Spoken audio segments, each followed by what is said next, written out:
Hello and welcome back to my shop. Thanks for tuning in. Now I know what you're thinking, that's not your normal workbench, and you're right, it's not. This is a project we're going to take a look at today. I had another table build for a customer. This one includes a bench, which is parked right down there in front of you. If you want to see that, you're going to have to stick out the video towards the end. So with this video, I'm going to try to focus on some things I did differently compared to my last table build. If you haven't seen that video, please check it out. I'll leave a link in the description below. Some of the things I did differently worked better, some of them did not work better. And in the end, I still don't think we turned out with a great project. Let me know in the comments what you think of this table. Now, hopefully you stick out the video towards the end. Hopefully you learn something. If you do, please like and subscribe. And as I always say, even if you don't, please like and subscribe. Let's get right into the build. I'm starting by assembling the 2x4s I'm going to use for my forms. I put caulk in each of the corners to make sure that epoxy can't leak out.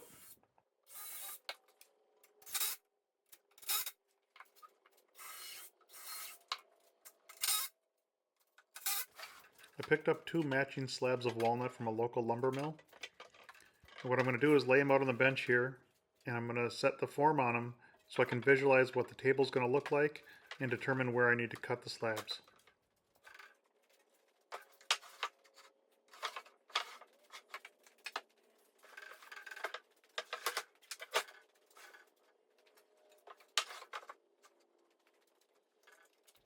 Once I'm happy with the layout, I check square on the forms, and then just trace the inside of the forms to mark my cuts.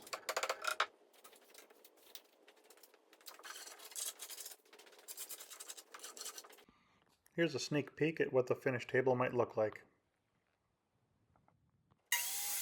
I'm going to cut these off with my skill saw, which actually only cuts about 2.5 inches deep, and these slabs were a little thicker than that, so then I'm going to have to finish up the cuts with a sawzall.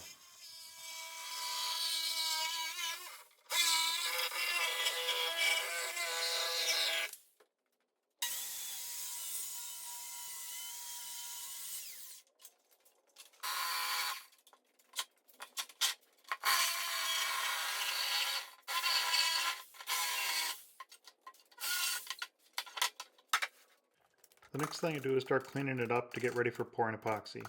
You have to remove all the bark, any soft layers of wood, anything that's rotten needs to be cut out. Chisel it out, grind it out, whatever you gotta do, you just gotta get down to good solid wood.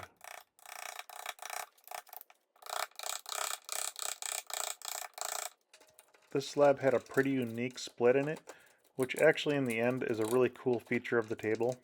It just makes it a little trickier to get it cleaned up. Using a wire wheel on a grinder kind of helps get into all those nooks and crannies.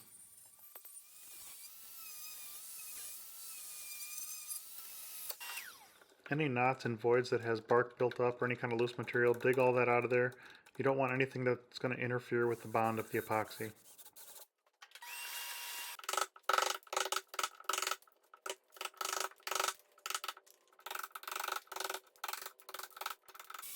And again, that wire wheel on the grinder really does help take off any of that loose material.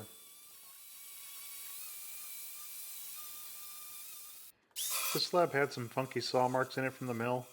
Now even though this is on the bottom side and it's going to be covered in epoxy, I wanted to make it look just a little more natural and smooth out some of those saw marks.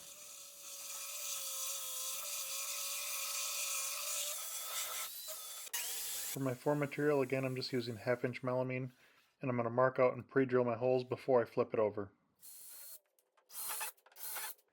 I use both caulking and screws when attaching the 2x4s to the melamine. You just can't be skimpy on the sealants when you're making a form for epoxy.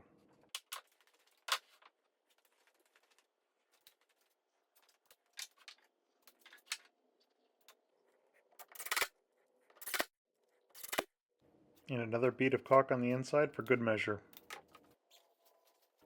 I'm using some plain clear packaging tape on the 2x4s. This is going to prevent the epoxy from sticking, and it's far cheaper than using house wrap tape. I decided to give mold release spray a try for this project. Stay tuned because in a few minutes you're going to see that this was my biggest regret. Never again will I make a form that I don't completely tape off. So I'm going to mix up just a small amount of epoxy and put a tiny bit of black dye in it. I'm going to use this to seal the edges so that it prevents air bubbles from forming when I pour the epoxy.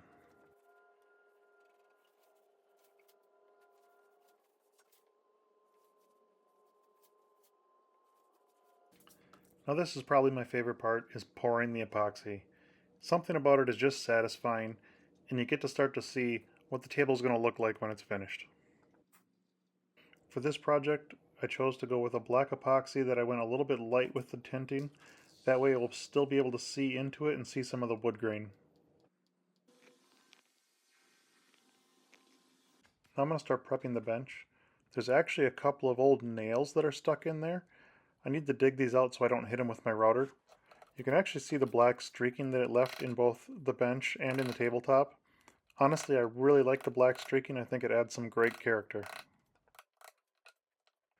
They were just a little bit of a pain to get out. I just took a cruddy chisel and a little needle nose vice grips, and eventually I got them out.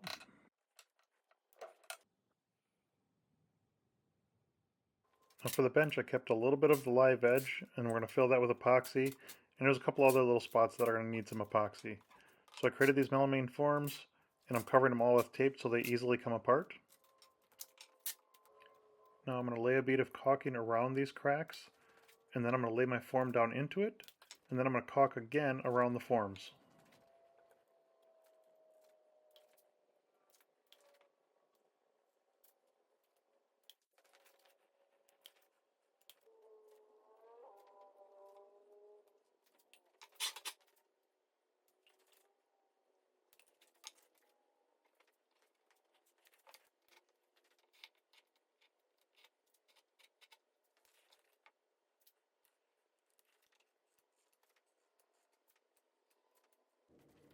And then we're just going to fill those areas up with epoxy.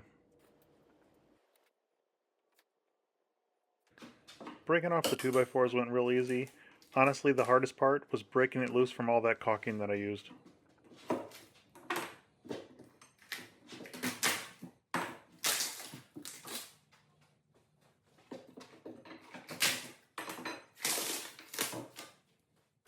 And then came time to pull the form. This became my worst nightmare. The mold release did not work as well as I was hoping it would. I spent over a half hour chiseling just to get these little pieces off, and eventually I had to give up and just take my router and cut the whole thing off. To set this up, I'm going to take a couple pieces of scrap melamine and some double-sided tape, and I'm going to stick these to the underside of the router. Then I'm going to take a straight edge and set up the router as if I was trying to make a flush cut. Then I'll remove the block from one side, so one block will ride on the table and the other one is going to ride on top of the melamine. And then just start cutting.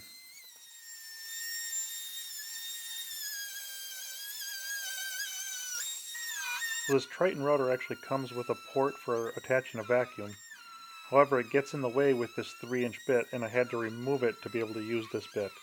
So I'm making one heck of a mess out of my shop, and it would have been great to do this outside. However, the day I was doing it, it happened to be pouring rain. So instead, I'm just going to have to clean all this up. Now that the form is gone, I can start flattening the slab. I recently made some upgrades to this router sled. If you haven't seen that video, please check it out. I'll leave a link in the description below. With this new setup, my dust collection is working much better, and I'm really impressed with the power of this Triton router. And using a 3-inch bit is making quick work out of all this.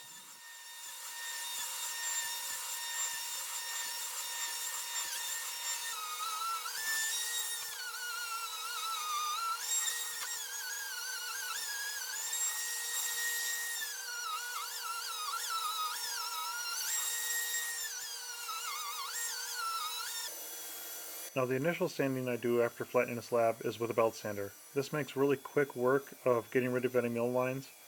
And having just cleaned up my shop after the last disaster I made, I decided to set up these tarps to control dust. I'm going to be recessing the table legs into the top a bit. So I created this jig so I can use my Triton router and the 3-inch bit. This will make really quick work for all the material I need to remove. But it also is going to leave some big radiuses in the corners. So I'm going to need to make up a jig to use a smaller bit to clean up those corners. To clean up those inside corners, I'm going to make a little pattern. So I'm going to take a piece of plywood, and with my table saw, I'm going to cut a notch out of it that's going to match the recess for the table legs. Then I'll just use a 1/2-inch pattern bit and I'll cut out those corners. Now I'm sure some of you are going to want to say, this is not the safest way to make a cut. And you're right, but it does make a perfect cut.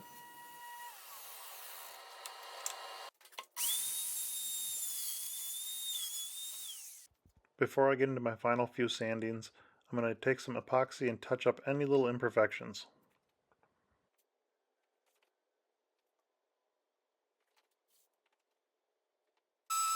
Now it's time to get into the final sandings. If you're doing it right, this is really going to take a long time. Start at 80 grit and work your way up. Don't skip any. In between grits, I use a wet rag to raise the grain. This really helps create a far better product in the end.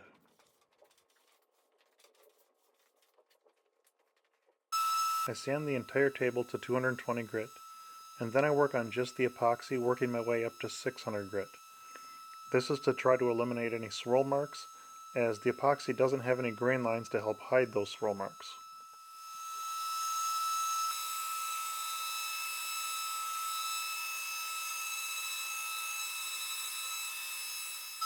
When you get up to that 600 grit, the paper itself is so fine that even with the mesh paper, the dust particles have a hard time making their way out. I find myself having to clean it off with an air compressor every once in a while.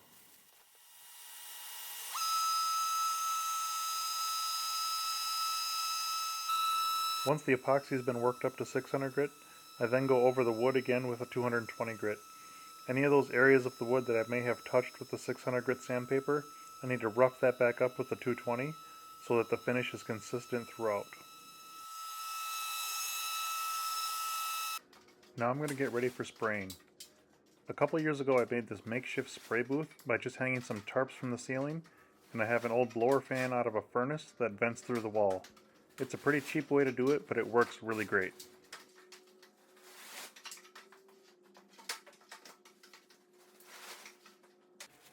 I just use some simple spring clamps to hold the tarps together, and then I put a filter in front of the blower fan.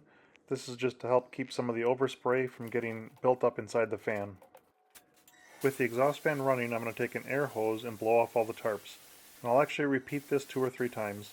I'm trying to cut down on as much dust as possible inside of the spray booth.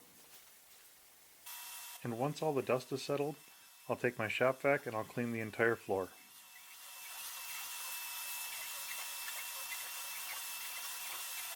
Once the floor is clean, I roll out some red rosin paper on the floor. This is just to keep overspray from building up on my concrete.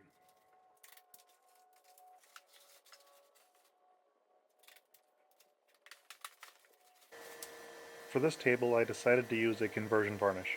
It's a very durable product that goes on nicely and dries rapidly. This allows you to do multiple coats inside of the same day.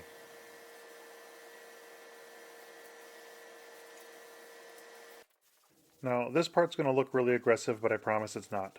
In between each coat, I use 600 grit sandpaper and I wrap it around a sponge and I buff down the entire table. This is going to help smooth out the finish and take away any imperfections and prepare it for your next coat. After buffing the table down, you have to clean it. I use a shop vac to clean up the majority of the dust and then wipe the whole thing down with a tack rag. And what I didn't show here is you also need to vacuum off the floor. You got to get all that dust off or it's going to get kicked up when you spray your next coat. And the next coat, of course, goes on just like the first coat.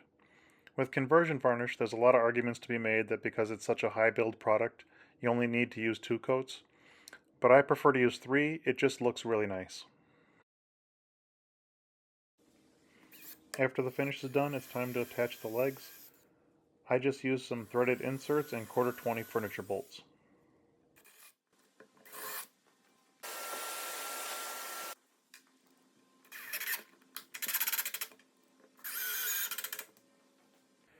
And here is the final look at the table. Let me know in the comments what you think. I personally think this table turned out beautiful and the client is incredibly happy. Thanks for sticking out the video till the end. I hope you enjoyed the video. If you did, I really hope that you could please like and subscribe. But really, as I always say, even if you didn't, please like and subscribe. Stay tuned for the next one.